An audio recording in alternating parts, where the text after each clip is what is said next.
Hello बच्चों, let's read the question.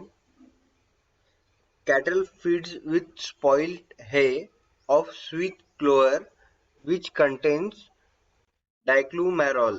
तो question में उन्होंने पूछा है कि अगर गाय को गलती से स्पॉइल हुआ हुआ चारा खिलाया जाए with spoiled hay of sweet clover contain which contains डाइक्लोमेरॉल. डाइक्लोमेरॉल एक प्रकार का टॉक्सिन है. सो उन्होंने क्वेश्चन में हमें पूछा है कि अगर गाय गलती से सड़ी हुई घास खा लेती है, ठीक है, जिसमें कि एक प्रकार का टॉक्सिन है डाइक्लोमेरॉल. सो गाय को उस घास खाने से क्या अफेक्ट पड़ेगा. सो ठीक है, सो हम सबसे पहले डाइक्लोमेरॉल क्या होता है वो पढ़ लेते हैं. डाइक्लोमेरॉल जो है वो एक एंटी कोएगुलेंट है. एंटी कोएगुलेंट मीन ये जो है वो ब्लड का क्लॉटिंग नहीं होने देता. एंटी कोएगुलेंट है, ब्लीडिंग टाइम बढ़ाता है.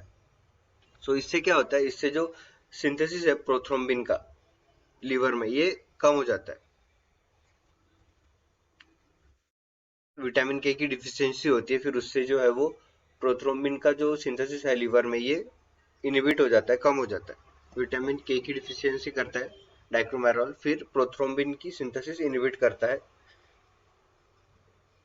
जिससे क्या होता है, जिससे अभी प्रोथ्रोम्बिन जो है हमें पता है ब्लड क्लॉटिंग के लिए हेल्प करता है. प्रोथ्रोम्बिन, थ्रोम्बोप्लास्टिन, ये वगैरह जो ब्लड क्लॉटिंग फैक्टर्स है, ये सब ब्लड क्लॉटिंग में हेल्प करते हैं. सो अगर ये इनहिबिट हो गए, विटामिन के वगैरह ये इनहिबिट हो गए, तो जो है वो ब्लीडिंग होगी. ब्लीडिंग रुकेगी नहीं. Prolong bleeding by inhibition of coagulation of blood. Blood के जो कोएगुलेशन फैक्टर्स है वो इनहिबिट किए जाए हो गए हैं. सो इससे जो है वो ब्लीडिंग बढ़ जाएगी. ब्लीडिंग रुकेगी नहीं, क्लॉटिंग नहीं होगी, ब्लड की क्लॉटिंग नहीं होगी. Inhibit coagulation of blood. और विटामिन के हमें पता है जो रिस्पॉन्सिबल होता है ब्लड क्लॉटिंग के लिए. सो डाइक्लोमेरॉल जो है वो विटामिन के की डिफिशियंसी करता है,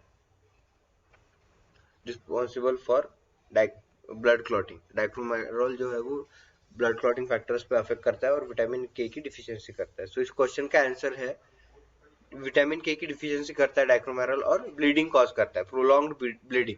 सो इस क्वेश्चन का आंसर है ऑप्शन सी, मे सफर विटामिन के deficiency and prolonged bleeding. I hope you understand it well.